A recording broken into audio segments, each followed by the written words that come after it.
Welcome to Section 1, Lesson 9. Today we put on a different hat. You are the pharmacy technician on shift. The pharmacist hands you a medication order and walks away. The order has a patient weight, a target dose per kilogram, and a stock concentration.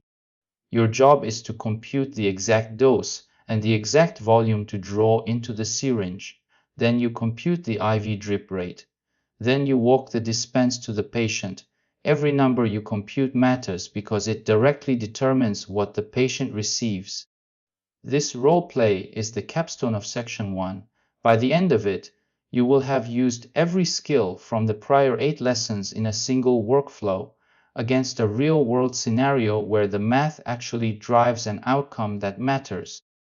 The point of this lesson is not to make you into a pharmacy tech overnight. The point is to show you that Section 1 algebra is exactly the toolkit pharmacy techs use every shift to keep patients safe. First idea on the board. You are the pharmacy tech. The pharmacist trusts you to read the order correctly, perform the dose calculation correctly, and verify the magnitude before any medication leaves the counter. Pharmacy techs in real workplaces do exactly this calculation hundreds of times a day, and the Section 1 skills you have built are the exact tools they use. The math is not a school exercise here. It is a professional decision with real consequences. Second idea, wrong arithmetic in this context means patient harm. A misplaced decimal point in a pediatric dose can mean 10 times too much medication, which can be lethal. A unit confusion between kilograms and pounds can double or halve the dose, also dangerous. The magnitude check we practiced 2 lessons ago is not a nice to have here. It is a non-negotiable safety step that you perform on every order before dispensing. Third idea, every Section 1 skill applies in this scenario. PEMDS handles the order of operations in the dose formula. Units must cancel correctly through the calculation. Ratios convert dose per kilogram into total milligrams, then total milligrams into milliliters of stock solution, then milliliters into a drip rate. Scientific notation handles concentrations expressed in milligrams per milliliter. Estimation provides the magnitude check that catches any single bad input. All 7 previous lessons converge into this one workflow, and the workflow itself is identical to the one used by every clinical pharmacy in the world for routine medication preparation. Here is the universal weight-based dose formula that pharmacy techs use every single shift. The dose measured in milligrams equals the prescribed rate in milligrams per kilogram of body weight multiplied by the patient's weight in kilograms. 3 quantities, 1 multiplication. The formula looks simple on its face, but it is the bedrock of nearly every dose calculation in pediatrics, geriatrics, and emergency medicine. The reason the formula works cleanly is that the kilograms in the rate cancel against the kilograms in the patient weight, leaving only milligrams in the answer. This unit cancellation is the single most important habit to build. Always carry units alongside your numbers in every step of the calculation, and always verify that the leftover unit on the answer is the unit you expect, like milligrams for a total dose. Always magnitude, check the dose before dispensing. The estimation lesson taught the round, and compare procedure round each input to one significant figure, run the arithmetic on the rounded values, and compare against the exact answer. If the two differ by 10 times or more, stop. Look for a missed decimal point, a unit mix-up, or a wrong stock concentration. The magnitude check is the safety net every pharmacy professional relies on. For intravenous medications, the technician also computes the volume to draw from the stock vial. The volume in milliliters equals the total dose in milligrams divided by the stock concentration in milligrams per milliliter. The milligrams in the dose cancel against the milligrams in the concentration, leaving only milliliters in the answer. Same unit cancellation discipline as before, just applied to a different quantity. After computing the volume, the tech often computes the IV drip rate, which is volume per time. The rate in milliliters per minute equals the volume in milliliters divided by the time in minutes. For an IV pump, this rate is then converted to milliliters per hour by multiplying by 60 because IV pumps are programmed in milliliters per hour. The conversion uses the same dimensional analysis. Minutes cancel, hours appear. A reminder before we start the worked examples: wrong dose equals patient harm. Always verify the calculation before dispense, and always perform the magnitude check as a final safety pass. The Section 1 skills we have built are not optional in this profession. They are the daily working tools of the pharmacy technician, and the consequences of getting them wrong are concrete, immediate, and serious. With that responsibility front of mind, we move to the worked examples. Here is the first scenario. The order says give pediatric ibuprofen at a rate of 10 mg per kilogram of body weight, and the patient weighs 22 kilograms. Compute the total dose in milligrams that the patient should receive. Step 1. Plug the values into the rate times weight formula. The dose equals 10 mg per kilogram multiplied by 22 kilograms. Notice how the units stay attached to the numbers throughout this step. The kilograms in the denominator of the rate are about to cancel with the kilograms in the patient weight. Step 2. Multiply the numbers and watch the units cancel. 10 times 20, 2 equals 220. The kilograms in the rate's denominator cancel with the kilograms in the weight, leaving only milligrams. So the dose is 220 milligrams. The unit on the answer is exactly what we expected, which is the first sanity check. Step 3. Magnitude check via estimation. Round 22 to 20 for the estimate. 10 times 20 equals 200, so the rounded estimate is approximately 200 milligrams. The exact answer of 220 milligrams is within 10% of the estimate, well inside the factor of 3 tolerance the estimation lesson taught. Step 4. Confirm. Exact equals 220 milligrams, estimate equals about 200 milligrams, and the magnitude matches.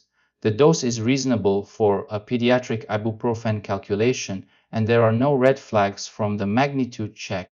The medication can be safely dispensed with the pharmacist's countersign on the label and the dose recorded in the patient chart. So the final dose is 220 milligrams of ibuprofen. The big lesson from this example is the unit cancellation discipline plus the immediate magnitude check. Both are habits the pharmacy tech performs without thinking, and both are taught directly by Section 1 of this algebra course. There is nothing exotic here mathematically, but the stakes turn the routine arithmetic into a critical professional skill. 220 milligrams of pediatric ibuprofen is also a reasonable dose for a child of this size. That intuitive sanity check from the technician's domain knowledge is the second layer of magnitude verification on top of the rounded estimate check we already performed. Building both layers, mathematical and domain specific, into your daily habit is what makes a careful professional in any quantitative field.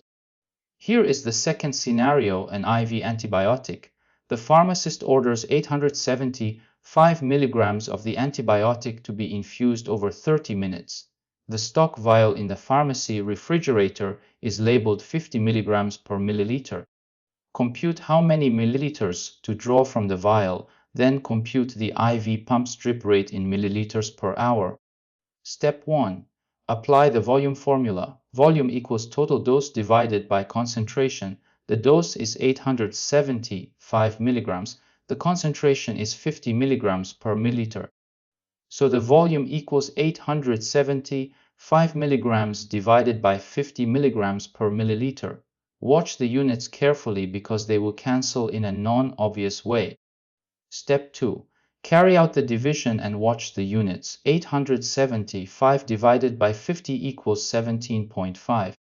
The milligrams in the numerator cancel against the milligrams in the denominator's numerator, and the milliliters in the denominator's denominator flip up to the numerator after the division. The result is 17.5 milliliters. Draw 17.5 milliliters of stock into the syringe. Step 3. Compute the IV drip rate. Drip rate equals volume divided by time. Volume is 17.5 milliliters, time is 30 minutes. So the rate equals 17.5 milliliters divided by 30 minutes, which is approximately 0.583 milliliters per minute. That is the per minute infusion rate before we convert to the pump's preferred units. Step 4. Convert milliliters per minute to milliliters per hour for the IV pump. Multiply by 60 minutes per hour. 0.583 times 60 equals approximately 35, so the IV pump should be set to 35 milliliters per hour. That is the rate the nurse will program into the device when starting the infusion, and the rate that controls how quickly the antibiotic enters the patient's bloodstream over the prescribed 30-minute window. So the final answer is 17.5 milliliters drawn from the stock vial, infused at 35 milliliters per hour. The big lesson from this scenario is that medication math is not one calculation but a chain of unit-aware calculations. Each link in the chain depends on the previous link's units cancelling cleanly, and any unit slip in the chain produces a wrong dose at the bedside. Practice the chain, practice the unit cancellation, and the calculation becomes second nature inside a few weeks of work. Pharmacy programs and certification exams both test exactly this kind of chained calculation with the explicit expectation that the candidate carries units through every step. The chain mindset transfers to many other fields too. Lab chemists use the same chain dimensional analysis when computing dilutions and reagent volumes, and engineers use it when balancing units across compound formulas. The chain technique is genuinely portable across any quantitative discipline that cares about correctness. 3 pharmacy math mistakes that have caused real patient harm in real hospitals. Each one comes from a simple unit slip or a decimal point in the wrong place. Each one is preventable with the Section 1 habits we have practiced. First mistake, the pounds versus kilograms slip.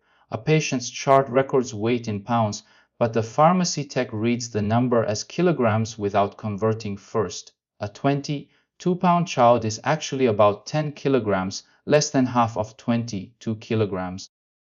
Computing a dose with the wrong weight unit means the patient receives more than double the intended medication.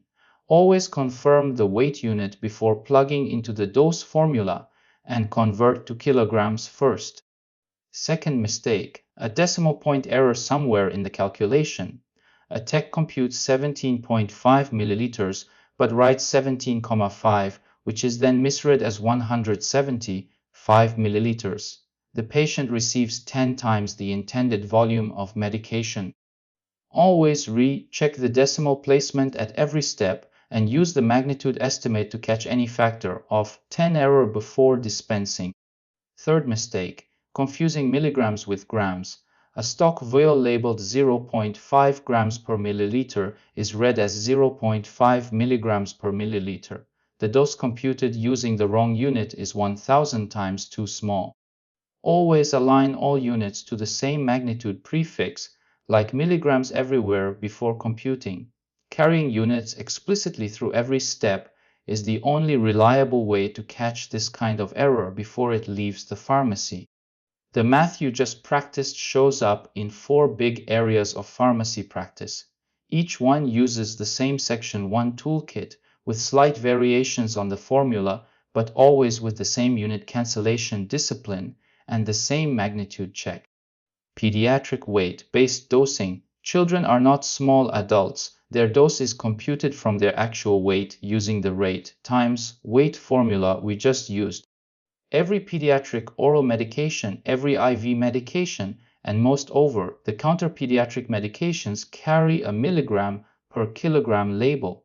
The pharmacy tech multiplies that rate by the patient's weight, applies the magnitude check, and dispenses. IV drip rates. Antibiotics, intravenous fluids, and chemotherapy infusions all require the volume calculation followed by the drip rate calculation we did in example 2. The IV pump is programmed in milliliters per hour, so the conversion from milliliters per minute is a routine final step. Get the unit conversion wrong and the patient's medication delivers in the wrong window of time. Compounding. Some medications are mixed in the pharmacy from a more concentrated stock and a diluent. The target concentration equals the stock concentration multiplied by the dilution factor, which is just a ratio of volumes. The pharmacy tech who mixes the compound has to handle that ratio precisely because the patient's safety depends on receiving the prescribed concentration, not the stock concentration. Oncology, chemotherapy medications are often dosed by body surface area, abbreviated BSA, in milligrams per square meter. The calculation uses ratio scaling and dimensional analysis, with even more rigorous magnitude checking than other classes of medication because the therapeutic window is narrow and the consequences of an overdose are severe. Section 1 Math is the daily working language of oncology pharmacy. 3 things to take with you from this final section. 1 Lesson: the role play. The pharmacy tech scenario is the realistic test of every skill we have built across the prior 8 lessons, and the takeaways here apply in any quantitative profession.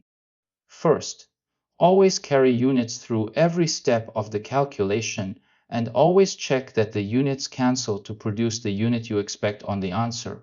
Unit cancellation is the most reliable single technique for catching formula errors before they reach the patient. If your milligrams divided by milligrams per milliliter does not produce milliliters on the answer, the formula was set up wrong, even if the magnitude looks reasonable.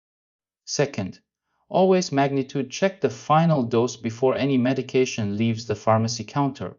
Round each input, run the dose formula on the rounded values, and compare against the exact dose. If the two differ by 10 times or more, stop and look for the error before dispensing. The magnitude check is not optional in any profession where the math drives a real consequence. Third, Section 1 Algebra is not abstract preparation for harder math, it is the daily working language of healthcare math, lab science, finance, and engineering. The skills you built across these 9 lessons, from the number line through the marathon, and now this role play, are the same skills working professionals use every shift. Coming up next, Section 2, where we extend these ideas to algebraic expressions involving variables. Section 2 will feel familiar because we will lean on the same priority order, the same unit thinking, and the same magnitude check, just applied to symbols instead of just numbers. The transition from numeric expressions to symbolic expressions is the single biggest conceptual jump in the course, and the foundation we built in Section 1 is exactly what makes that jump manageable. Variables behave like numbers under the same rules. Once you trust the rules from Section 1, the symbolic manipulation in Section 2 is just writing the same operations in a slightly different language. See you there in Lesson 1 of Section 2.